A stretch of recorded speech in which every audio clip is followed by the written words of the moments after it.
Welcome, ladies and gentlemen. We are going to do a little bit of math calculation tutorial. I decided to try to do this on Tegrity this semester to give people the opportunity to go over it more than once. If you are viewing this at all, you are likely math challenged. I am among you. I am a fellow math challenged person. And so I'm going to show you the method that works for me for doing drip calculations. Drip calculations are the new type of calculation that you're going to see on your math test this semester for clinical, and it's the one that gives people the most trouble, especially with the weight-based dose calculations. So we're going to go through several examples. I'm going to show you how to use it, do it during dimensional analysis. Now, some of you just checked out because I said the words dimensional analysis to you. So if that freaks you out and you think, oh, I can't do that, yes, you can. If I can do it, you can do it. Let's just call it matching instead, if that makes you happier. But I'm going to show you my method for calculating drips that does not require you to memorize any formula. It does not require you to do any sorts of conversion separate from the problem because you're going to build it all into the problem. I'm also going to show you how to double check yourself to see if you've set up your problem correctly. It's just going to decrease a whole lot of errors when you're doing this. So the first type of problem we're going to look at is probably the easiest type of drip calculation we're going to do. Our first problem asks us, we've got heparin 100 units per hour being ordered. What's available is heparin 25,000 units in 500 mils. What will the nurse set the pump at? This type of calculation is going to require you to know what you're supposed to end up with at the end. In this case, we need to end up with what we're going to set the pump at. Pumps are always set in milliliters per hour. So if the question asks you, what do you set the pump at? What is the IV flow rate? Those types of things. You need to set it up as milliliters per hour. So the first thing I'm going to write is milliliters over hour. And it's going to give me a clue as to how to start to set up my problem so that I can calculate it. Since you want to end up with milliliters over hours, then we're going to start with what milliliters we know on the top of the first calculation field. So the only milliliters I know here is 500. 500 mils, and the value that goes with that is that I know that there are 25,000 units that go in this 500 mils.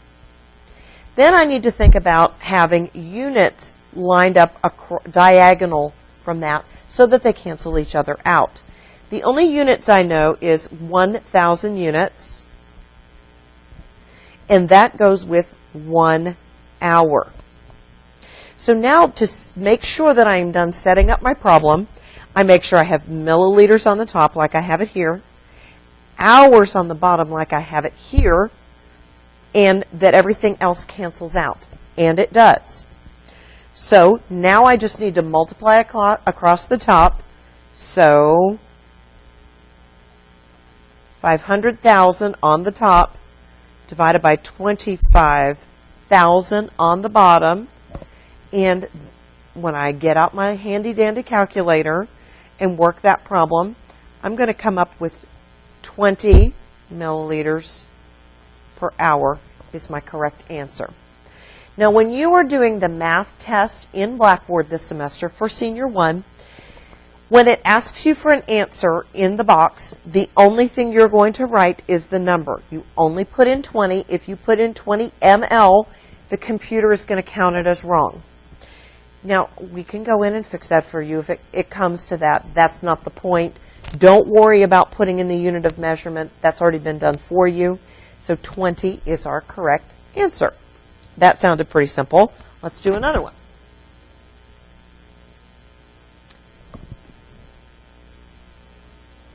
Try to get it a little closer. Okay, so we have insulin, 5 units per hour is ordered. What's available is 100 units mixed in 100 mils. There's a couple of ways you could look at this problem. You could just look at it as, well, it's mixed 1 to 1. So I'm probably going to give the same number of mils for the number of units I need. But let's go ahead and practice setting it up as a problem. So what will the nurse set the pump at is another way of saying we want milliliters per hour. So what milliliters do I know? The only milliliters I know is 100 milliliters. I'm going to put it on there and label it. What that goes with is the 100 units it's mixed in. So I have milliliters on the top. I need to get units diagonal from that so I can cross it off. So 5 units per 1 hour. Now I have milliliters on the top, hour on the bottom. I know I'm done setting up my problem. I want to make sure everything cancels out. Now I've got 500 divided by 100 equals 5 units an hour. So sure enough, I've got it mixed 1 to 1. I'm going to give 5 milliliters per hour because I have 1 unit per mil, so it's going to be the same. Now you're thinking, well, they can't all be that simple, and that's absolutely correct. They are not all that simple. But we're going to progress a little bit at a time. So let's move on to a different kind of drip calculation. This one asks us for mics per minute. It could ask us for milliliters an hour, milligrams an hour. It could ask us for any number of things. What we've got to know is where we need to end up so that we know where to start. So we've got nitroglycerin is ordered at 87 mics per minute. The medication is available as 400 milligrams in 500 mils, and we've got a patient weight. How many milliliters per hour will deliver 87 mics per minute? And notice that it tells me I want to round my answer to the nearest whole number. Rounding instructions should be included in your problem on the math test. If you have an issue with that, you can call over a proctor. So if it's asking me how many milliliters an hour will deliver 87 mics per minute, then I need to start with mils over hour, because that is what my final answer needs to be in. That's going to help me know how to set up my problem. So I need, because mils needs to be on the top, I want mils across here. What mils do I already know in this problem? The only one I see is 500 mils. So I'm going to use that, and sometimes I like to go ahead and cross it off to know that I've used it. So I've got 500 mils. And what goes with 500 mils? I know that there's 40 milligrams in that 500 mils, so I'm going to put 40 milligrams. Now, I know that because I've got milligrams here and not in my final answer, I need to be able to cross off milligrams. So I need to look back at my problem and see, do I know any other milligrams in this problem? Well, kind of. I have another dose. It's just not recorded in milligrams. It's in micrograms instead. So instead of converting and putting it in my problem, because I make mistakes when I take shortcuts, I build all of my conversions into the problem. So I know that I need to get from milligrams to micrograms. 1 milligram, so milligrams across from here, is equal to 1,000 micrograms. I know that that is my conversion. Now I've got to micrograms, and I'm ready for my 87 micrograms from my problem. So this has been taken care of. What does that go with? I know I've got 87 mics per 1 minute. Now I need to look and see if I'm done setting up my problem yet. So I have milliliters on the top. Milligrams cancels out. Micrograms cancel out. I got minutes on the bottom. So I'm down to time, but minutes and hours not the same. I still need to do one more conversion built into here. 60 minutes is 1 hour. So now I have mils on the top, hours on the bottom, like it needs to be. The minutes cross out. Now I'm ready to do my math calculation. I'm going to multiply all the numbers across the top, and that's going to give me a really big number. Some people don't like this method because you get really big numbers, but I think the risk of not making mistakes, especially when you're taking a high-stakes test that you need to pass, is a little more important. On the bottom, I've got 40,000. Now I just need to divide the big number by the smaller number because it's on the bottom. I wind up with 65.25. However, my problem has told me to round my answer to the nearest whole number. The nearest whole number to 65.25 is 65. So I would put 65 in the blank and move on to the next question. Let's do another one like that. This time it's going to ask me for 5 milligrams per hour. It's the same kind of setup. I've just got two variables. I need to figure out what the IV flow rate is, which is always in milliliters per hour. And I'm just going to start matching things up to set up my problem. So what mils do I know? I know that there's 250 mils in 250 milligrams. Now I need to get to milligrams. What milligrams do I know? Well, I know 5 milligrams. And what does 5 milligrams go with? 1 hour.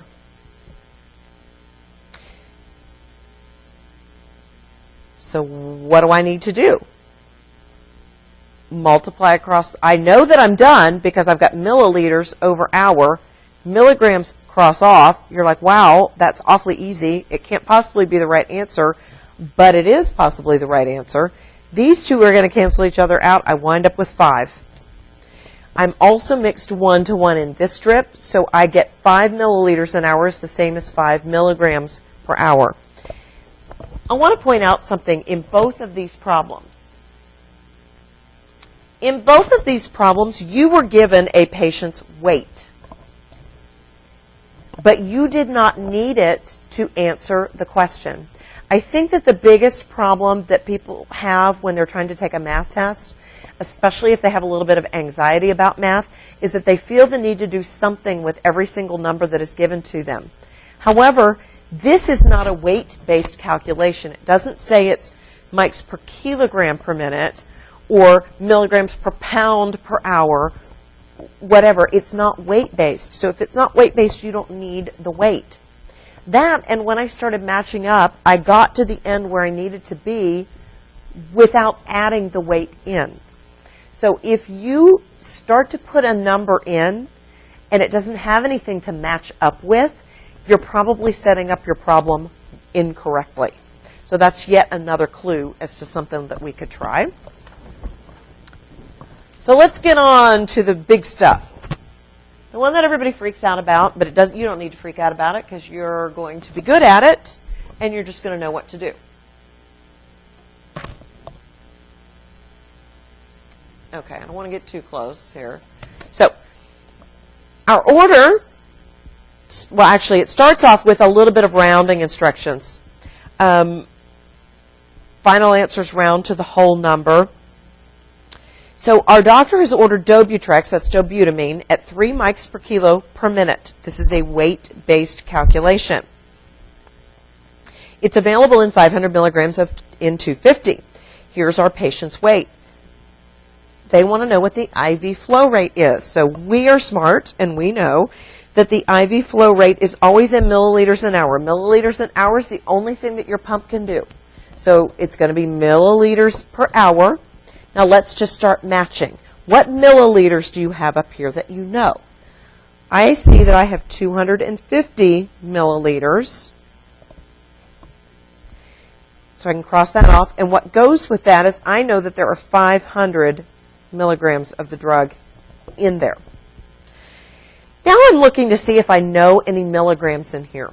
I don't have any milligrams, but I do have micrograms. Both of those are a dose. So I just need to do the conversion. So I'm going to do 1 milligram because you always want to do diagonal measurements. 1,000 micrograms. Now I can put in my mics. I know that there's 3 micrograms. Now, this is where some people get stuck. They're like, okay, I've got kilograms and I got minute, and I'm not sure what to do next. You should do next whatever comes next in the problem. So if mics is first, what comes next is kilos. So you've got 3 micrograms per 1 kilogram. Now, look back at your problem. Do you have any weight? Well, I do have a weight, but it's not in kilos, it's in pounds. So you have 2 options here. You could go ahead and convert the weight and just record it as kilograms. What works better for me is I like to go in and just put 1 kilogram is 2.2 pounds. And now I have my pounds, 149.6 pounds. Okay? Now I've got weight is 1 minute. Now, am I done setting up my problem yet? I've got milliliters on the top, milligrams crosses off, mics crosses off, kilos crosses off, pounds crosses off, but I've got minute here and hour here. That tells me I'm not done setting up my problem yet. So now I've got 60 minutes over 1 hour. Minutes crosses off, and I've got hour at the bottom. If everything crosses off and you have the right thing on the top and the right thing on the bottom from the beginning, then you are done setting up your problem. So when we do this math, we wind up with like a really nasty long number, but that's okay.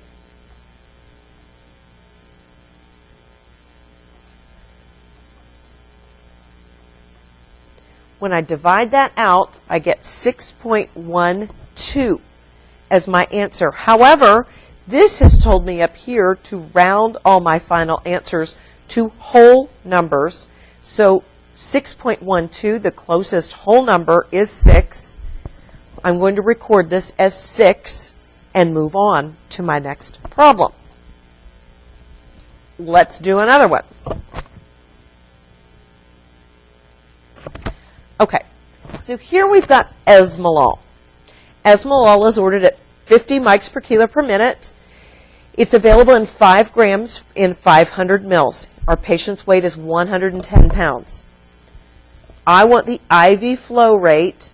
So IV flow rate is always in mils per hour.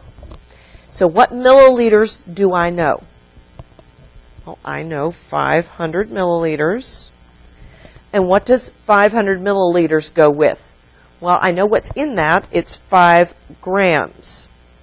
Now, do I know any grams up here? I do not know any grams. In fact, I'm going to have to get from grams to milligrams to kilograms. So I personally would have a problem doing that many zeros and be sure that I'm correct. So I'm going to do 1 gram is 1,000 milligrams. 1 milligram is 1,000 micrograms. Now I'm ready to do micrograms. I know that my dose is 50 micrograms per kilo because kilo comes next. My patient's weight is in pounds, so I want to put that into my calculation. 1 kilogram is 2.2 pounds. Don't get that backwards. That's one of those test day things that you kick yourself for later. I know that I have 110 pounds. Now the only thing left is time per 1 minute. I still need to get to hours, so 60 minutes is 1 hour. Let's double check and make sure that we have set up our problem correctly. Here's my check. I have milliliters on the top, just like here. I have hours on the bottom, just like here. Grams crosses off. Milligrams crosses off. Mics crosses off. Kilograms crosses off. Pounds crosses off. And minutes cross off. So I know that I have set up this problem correctly. Now, talk about a very big number. When I use my calculator, 1, 2, 3, 4, 5, 6 zeros, I've got 1, 2, 3, 4, 5, 6 zeros here. When I divide that out, I get 15. 15 is the correct, it's already a whole number. I don't need to do any rounding. My IV flow rate is 15 mils per hour. Okay. You need to practice these on your own. Practice in Calculate with Confidence. There is a module for critical infusions that's going to walk you through a lot of different problems, and it also will show you more than one way to do it. A lot of people like to use ratio and proportion. I use ratio and proportion for some things, and I think that's fine. Where it does not work as well is for weight-based calculations because it adds a third variable. And ratio and proportion works much better when there are two variables. So rather than try to memorize two ways of doing it, I usually just do dimensional analysis. I do want to go over one more thing before we finish up our little tutorial here. Sometimes the question is going to ask you to work things backwards, and people get confused. And I just want to show you that it's really not harder to do it backwards if you just use the same kind of method. So here's an example. We have the pump is infusing at 10 milliliters per hour of dopamine. What's available in the bag is 400 milligrams and 250. How many milligrams per hour is being delivered? So instead of giving you the milligrams per hour, it's asking you, based on what the pump is set at, how much dose is the patient getting. We're going to set this up the same way. If I need to end in milligrams per hour, I'm going to put milligrams per hour here instead of milliliters per hour because I already know that. So what milligrams do I know? I know 400 milligrams in 250 mils. Now, I know 10 milliliters in every hour. That's it. So now I just need to do, here I've got milligrams on the top, hours on the bottom, mils crosses off. That's it. 4,000 divided by 250 equals 16 milligrams per hour. I would put the 16 in my box and I would move on. Let's do another one. We've got amiodarone and it's being titrated. So it's actually asking us to do a couple of things here. Oops, it's way over here. Round all answers to the nearest hundredth. But we can look at this now. So here's our titration orders. Amiodarone is an antidysrhythmic, and we've been told that between 0.5 and 1 milligram per minute for dysrhythmias is our parameter. The pump is currently delivering 80 mils an hour of amiodarone that is mixed in this concentration. The first part of the question is how many milligrams per minute are being delivered, okay? And then is the dose within the defined parameters?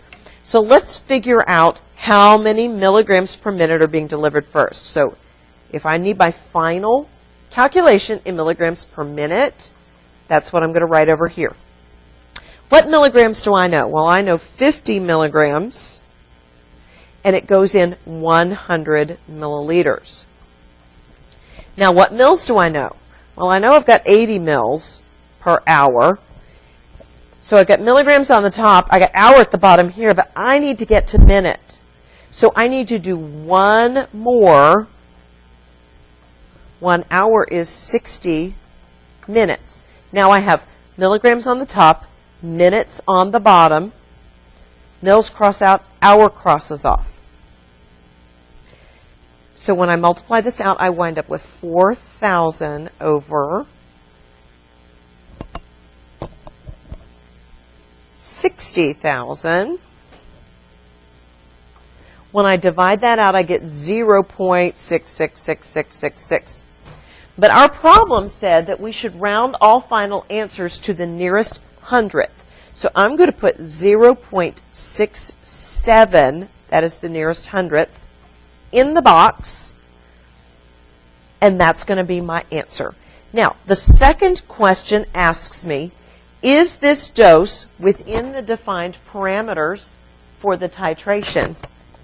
If it's between 0.5 and 1, which it is, then the answer is yes.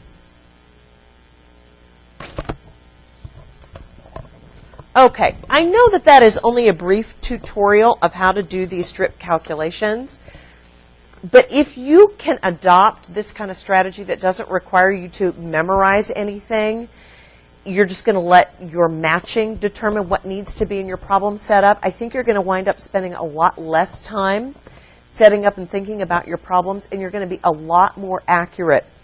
In Adult 2, you will see dosage calculations, including drip calculations, on every single exam all semester. So it's not just the math test that you got to get past. You're going to need to know how to do it for now and forevermore. So now is the time to learn. I went way too long not knowing how to do this without a cheat sheet. Now I don't even need one. So thank you for joining me for this math tutorial. My name is Christine Morris, and please let me know if I can help you.